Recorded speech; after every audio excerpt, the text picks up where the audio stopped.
qui a eu lieu le 9 avril 1918 et rendre hommage à la mémoire de ceux qui ont tout donné pour la défense de la liberté et des valeurs des sociétés occidentales. Comme il y a un an, dans le cadre particulier marqué par la guerre en Ukraine, nous rendons hommage à la mémoire de ceux qui, il y a plus d'un siècle, ont tout donné pour la défense de la liberté et des valeurs des sociétés occidentales.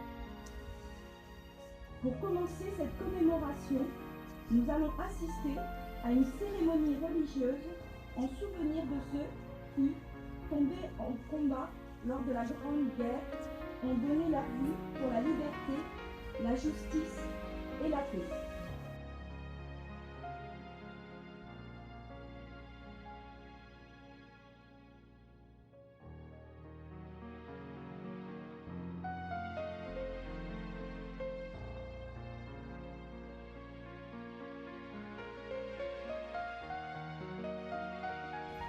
Nous sommes ici pour rendre un grand hommage à tous ceux qui se sont battus pour la patrie, pour la paix, pour la liberté, et au-delà des frontières qui ont tout donné, leur force ou même leur vie.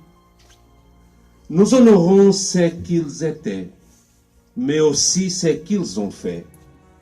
Ce sont des héros qui ont servi la nation, et pour la nation, ils ont versé leur propre sang sur le gibet pour amour de la patrie. Ils méprisaient la mort. Ils faisaient des sacrifices pour le Portugal et pour la France. L'honneur le plus élevé et le plus important.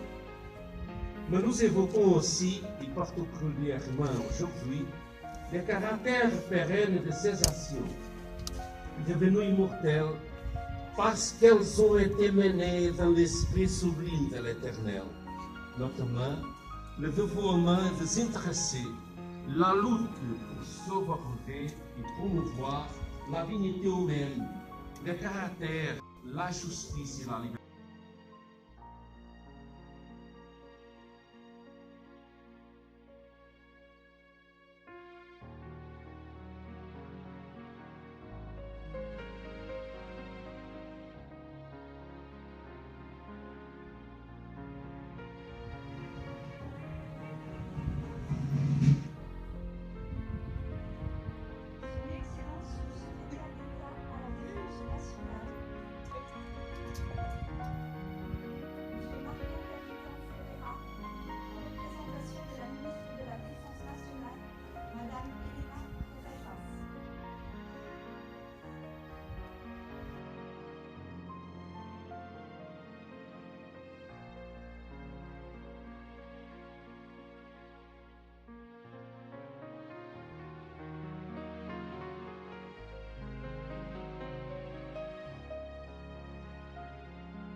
Monsieur le Premier des Forces armées portugaises, Rodrigo Valério, Monsieur le Superintendant-chef de Buscaria, Monsieur le Général Paulo Mateus, Général de Divisão Estadão,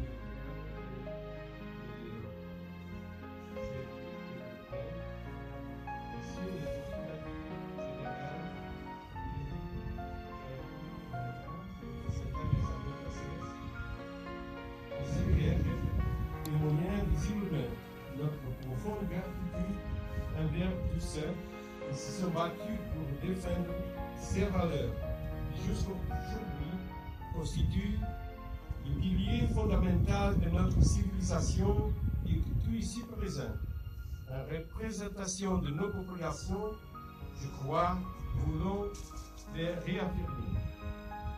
À ce moment-là, sur la frontière orientale de l'Europe, la guerre prend son cours après une agression sans précédent sur un territoire auquel il y a une population ukrainienne qui veut vivre en paix, en liberté, et décider de son destin et de son futur, dans le cadre d'un État indépendant, parmi la globalisation qui s'affirme tous les jours, un idéal, défi et menace.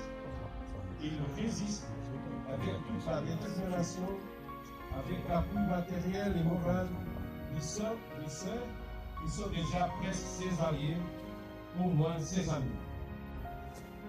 L'invasion actuelle de l'Ukraine, mais aussi d'autres conflits armés sur presque tous les continents du monde, nous prouvent que la guerre et la paix sont presque un continu qui exige une permanente attention.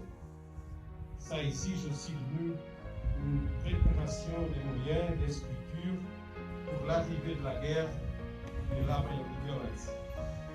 Ils peuvent nous discuter plus souvent qu'on le croit.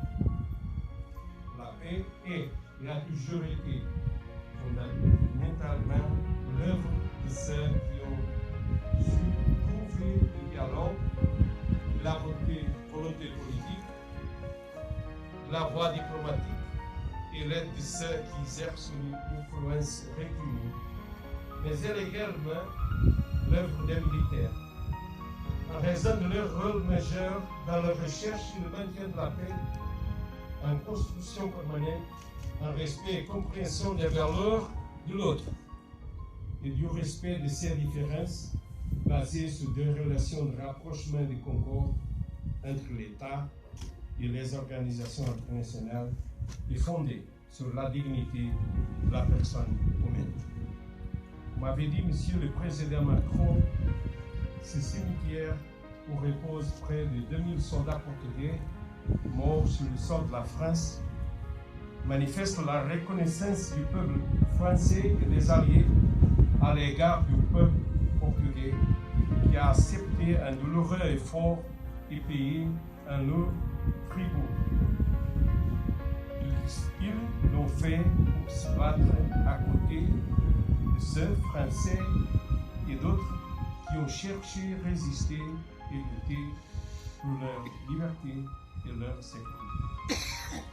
C'est la mémoire de ces courageux soldats qui, au matin du 9 avril 1918, sur une tempête de fer et de feu qui ne se terminera sans plus de 200 000 victimes parmi les combattants des deux champs qui continuent à nous inspirer, avec son sang qui a abreuvé les siens ici en France, comme un emblème d'amitié et de solidarité d'une Europe qui a su tirer des leçons d'histoire et avec sagesse a fait la réconciliation et l'aboutir des relations de coopération, même de fraternité après la guerre.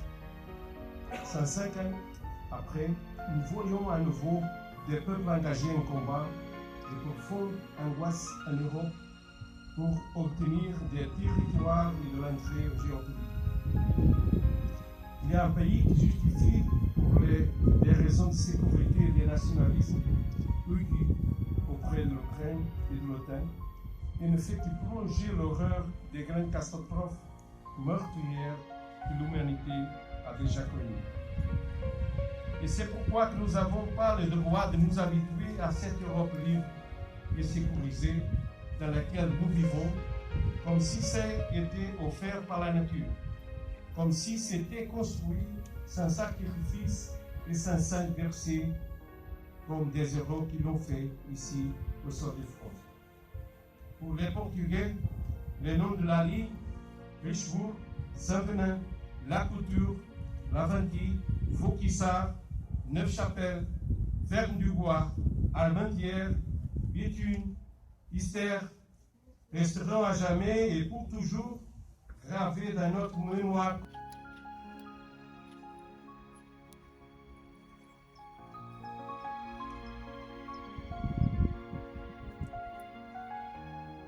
Le général de corps d'armée Joaquim Chito Rodrigues, président de la Ligue des combattants.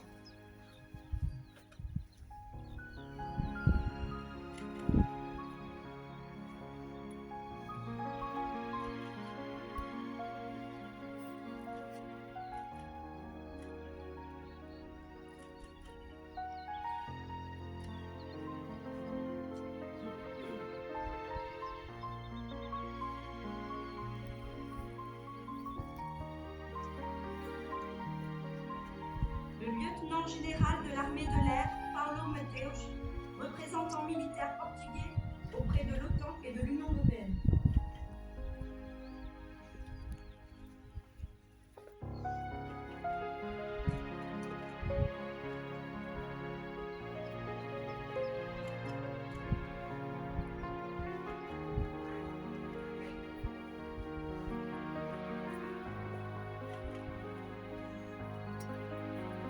Le général de division Luis Camelo, représentant militaire national auprès du commandement allié pour les opérations de l'OTAN.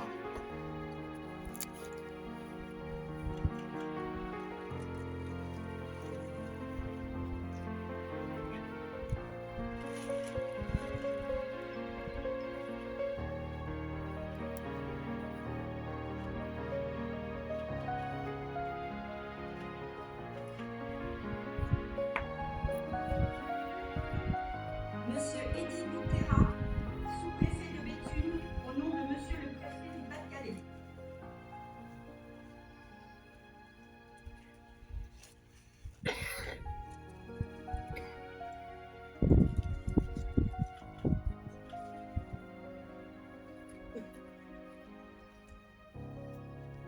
Monsieur Bruno Ville, député du Pas-de-Calais.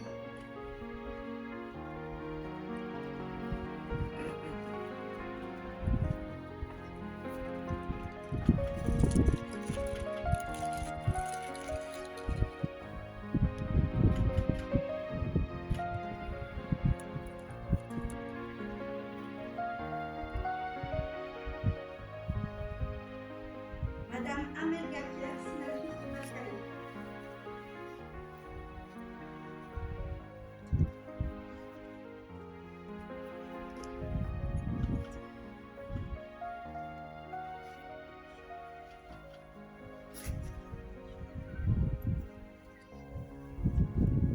Madame Cathy Apourceau-Poly, sénatrice du Pas-de-Calais.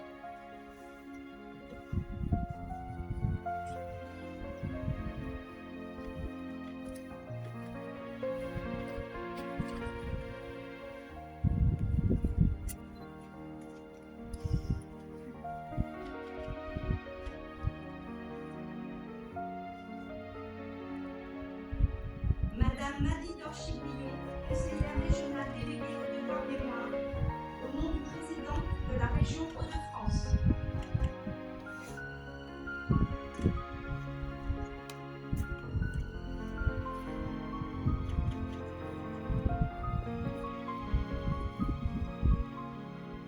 Monsieur Raymond Gapière, maire de la Couture et conseiller départemental, au nom du président du conseil départemental du Pas-de-Calais.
l'association Ligue des combattants de l'IDER.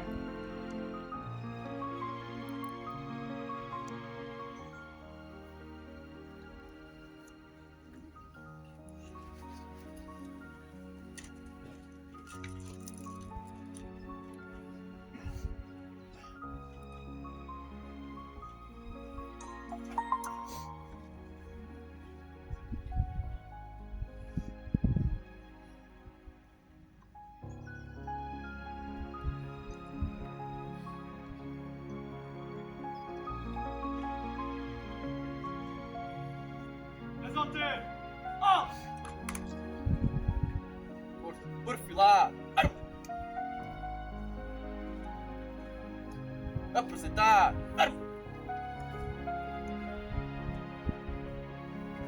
Vamos!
Excellence do Secretário de Estado da Defesa Nacional, o Sr. Marco Capitão Ferreira, en représentation de la ministre de la Défense nationale du Portugal, Votre Excellence l'ambassadeur de Portugal à Paris, José Augusto Duarte. Merci pour votre présence et je vous souhaite les plus grands succès dans votre mission. Monsieur le général corps d'armée António Martins Pereira, commandant de l'Institut universitaire militaire en représentation du chef d'état-major général des armées au Portugal.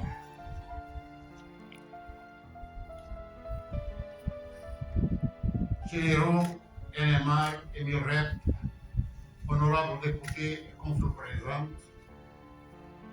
Votre Excellence, Monsieur Elie Coutira, sous-préfet de Lune, au nom de Monsieur le préfet du Pas-de-la-Calais, Madame sénatrice de Pas-de-Calais, Excellence le conseiller général de l'Église, au gouvernement, au président de France, Votre Excellence et conseiller départemental, au nom du président du conseil départemental de Pas-de-Calais, Excellence le l'armée et la sécurité du Portugal, Votre Excellence Monsieur Jérôme Demolier, maire de Richebourg, Excellence généraux présents, officiers, sergents, étudiants des établissements d'enseignement portugais, porte-drapeau français et de portugais, Excellence, entités portugaises et françaises présentes, chers combattants et familles, mesdames et messieurs, permettez-moi, au nom de la Ligue des anciens combattants du Portugal, dont je suis le président et qui est responsable de cet espace et des cérémonies qui se déroulent chaque année, de vous transmettre la sensibilité pour ce moment important. Cette année, nous célébrons le centenaire de la Ligue des anciens combattants. Aujourd'hui, nous commémorons le 105e anniversaire de la bataille de la Lys et invoquant les combattants qui ont pris part, contribuant à la victoire alliée, remportée 7 mois après cet événement. En ce lieu, on évoque la mort et la mémoire des soldats portugais combattants tombés dans une guerre entre pays européens au début du siècle, 20e siècle. Nous ne pouvons manquer de nous incliner également devant la mémoire de ceux qui, environ un siècle plus tard, tombent à nouveau en Europe, actuellement en Ukraine, dans ces circonstances similaires, luttant contre l'invasion de leur territoire, contre l'impérialisme et pour la condition d'exiler et de vivre en liberté, selon les valeurs des sociétés occidentales. À une époque de conflits ouverts en Europe et d'intensification du dialogue diplomatique dans le monde, il peut sembler moins intéressant pour certains que nous organisions une cérémonie pour honorer le passé. Au contraire, c'est dans les moments de grave agitation politique et stratégique qu'il est important de revoir l'espoir, de rappeler les leçons apprises, de prendre conscience des menaces, de prendre les mesures opportunes et de renforcer les forces morales, notamment à travers des cérémonies comme celle qui se déroule ici. Chaque année, nous sommes là, honorant et ravivant la mémoire de nos 1931 combattants réinfusés à Richebourg. Comme je l'ai mentionné dans le passé, parmi les 1831, je voudrais souligner tous les prisonniers de guerre, tous les soldats inconnus, tous les civils, et le seul soldat du corps expéditionnaire portugais tiré et déjà réhabilité, qui ont été renommés ici et méritent la même affection et admiration et qui normalement ne sont pas mises en évidence. Le cimetière de Richebourg a fait objet de prestations de toutes sortes ces dernières années, ayant eu le soutien inconditionnel de son Excellence, le chef d'état-major général des forces armées du Portugal, à qui la Ligue des combattants est profondément reconnaissante. Nous exprimons également notre gratitude pour le soutien apporté à l'ancien attaché de défense de l'ambassade du Portugal à Paris, qui a coordonné le travail effectué ici, ainsi que l'actuel attaché de défense qui était responsable de la planification locale de cérémonie en cours. Un mot de remerciement au président de noyau de la Ligue des combattants de Paris et de Richebourg. Nos remerciements aux armées françaises pour leur présence et leur soutien inconditionnel.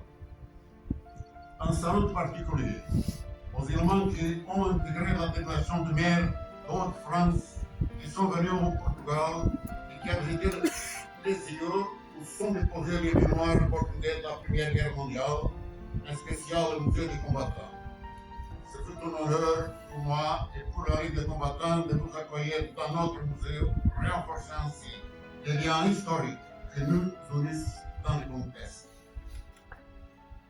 Un monde tout particulier pour rendre hommage à Madame Felicia d'Assomption Payot, fille d'un soldat, jaune de son sang, qui a combattu ici, pendant la Grande Guerre, océan du Sel, qui nous a récemment quittés.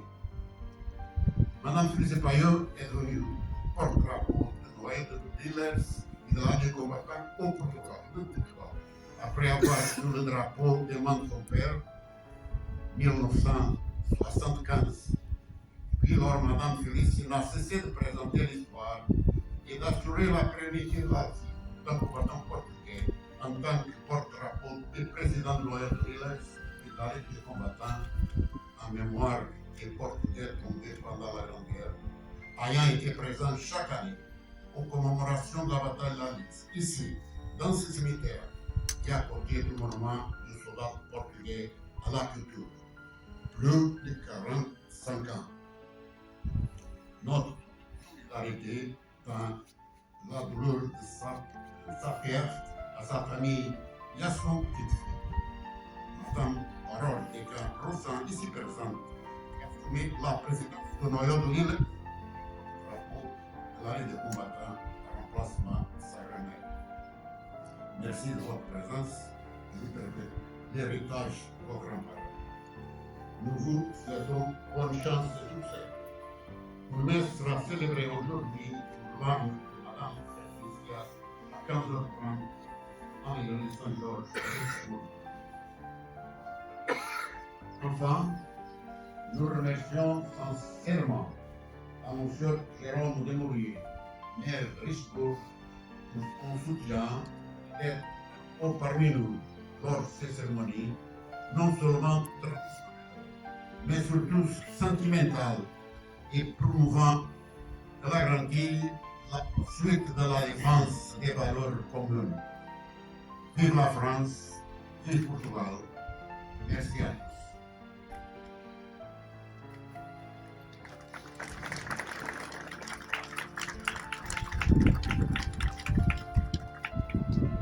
Monsieur le maire de Richebourg va prendre la parole pour faire une introduction allusive à cette occasion.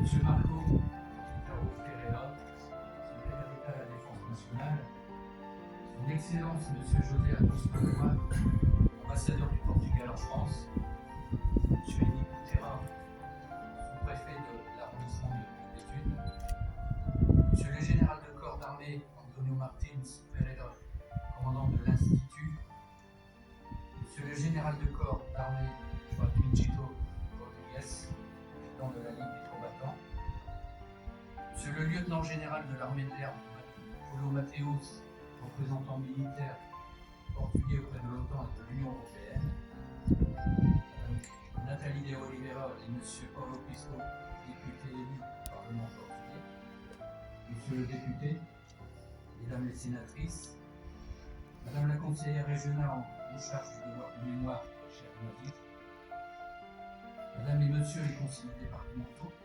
Monsieur le Président de la communauté d'agglomération d'études une brûlée arqualis romane.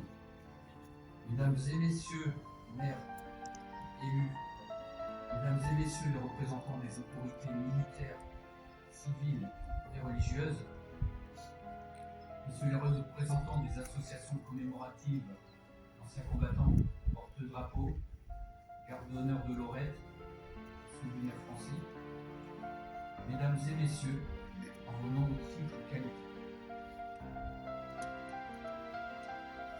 En ce jour d'avril, comme chaque année, nous sommes unis pour rendre hommage et rendre les honneurs à ces soldats tombés loin de nos terres, loin de leur Portugal natal.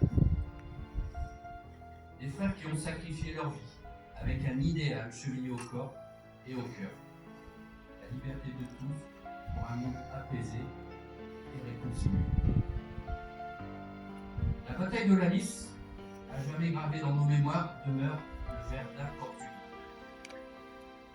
En 1916, la jeune République portugaise entre en guerre le 9 mars. Le corps expéditionnaire portugais débarque à Brest en février 1917. Rattaché à la première armée britannique, ce corps se voit confier la défense d'un front réputé calme à cette date. C'est dans le cadre de la seconde phase de l'offensive allemande, dite Opération Georgette, qu'est lancée en Flandre française la bataille de la Lys.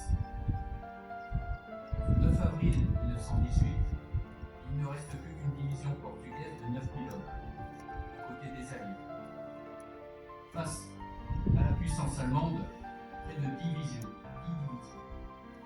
Les Portugais ne pourront résister. L'offensive fera 398 morts. C'est ici le cimetière portugais de Richelieu. Au final, 7000 hommes du corps expéditionnaire portugais ont été tués, blessés ou faits prisonniers. D'ailleurs, le général Mordac décrit cette journée du 9 avril et du calvaire subi par ses soldats en ces termes. Il se rappelle qu'ils furent attaqués en pleine relève, complètement enfoncés. Craignant cette offensive, le commandant portugais avait demandé depuis plusieurs semaines au haut commandement anglais de faire relever les troupes épuisées par les longues et difficiles conditions des tranchées. Saluons aussi le courage de ces hommes qui, jusqu'au bout, ont combattu vaillamment face à un combat intensif des troupes allemandes. Ces hommes épris d'égalité et de fraternité ont combattu, refusant d'être soumis à la loi. Ces hommes ont cru en un monde meilleur et ont porté leur croyance jusque dans leur tombe. Leurs sacrifices ont permis à des millions d'hommes et de femmes et d'enfants de vivre librement et de redevenir maîtres de leur destin. Mais on le sait, l'histoire nous a appris tragiquement cet idéal de liberté, d'égalité et de fraternité n'a pas résisté à la poussée nationaliste, revancharde et destructrice de l'ennemi. Aujourd'hui, en 2023, pendant que l'on fixe ces plaques commémoratives, pendant que l'on rend hommage à un passé aussi lointain, le présent s'accélère dangereusement.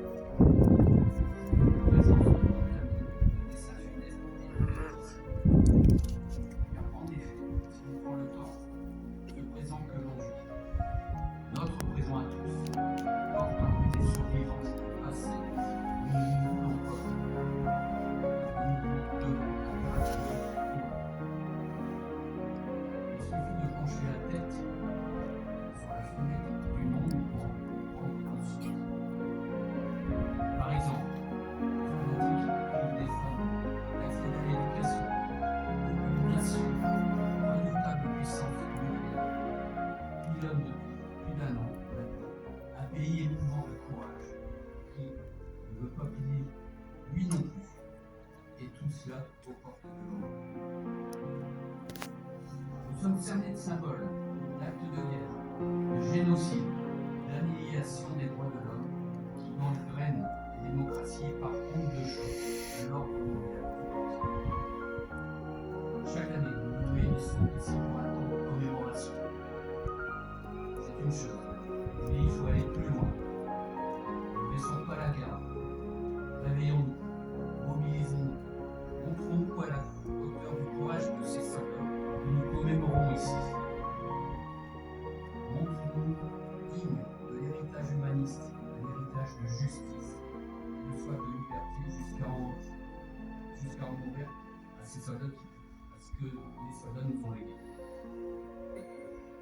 Si nous ne faisons rien, et si nous laissons faire, tous ces sacrifices auront été inutiles, et ces jeunes hommes seront morts pour rien.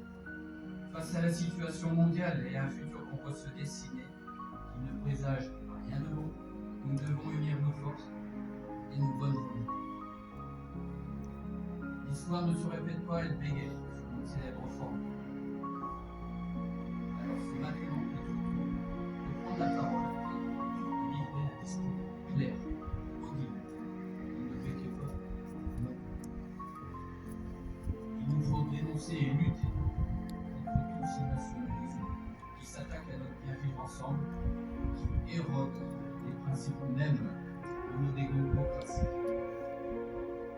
Le nationalisme extrémiste, c'est le cancer des libertés. Alors oui, nous portons le devoir de mémoire, mais nous avons aussi le pouvoir et la responsabilité d'agir.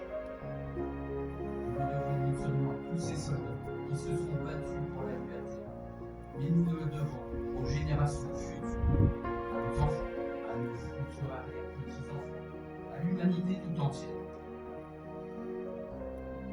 C'est à travers la jeunesse et les valeurs que nous choisissons de lui transmettre que nous réussirons à contrer les extrêmes.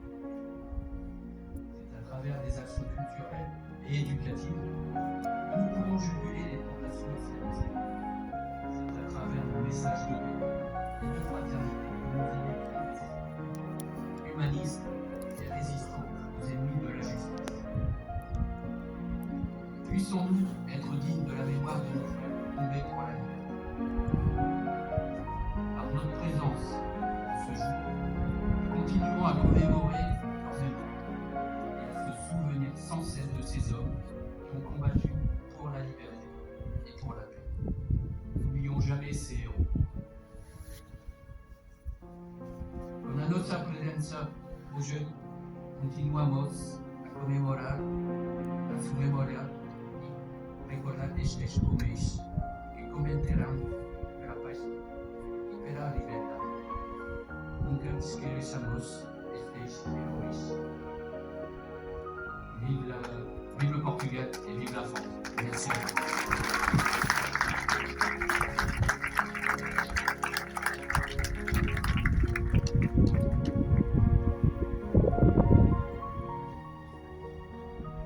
Le général de corps d'armée António Mastis Pereira, commandant de l'Institut universitaire militaire, va maintenant prendre la parole.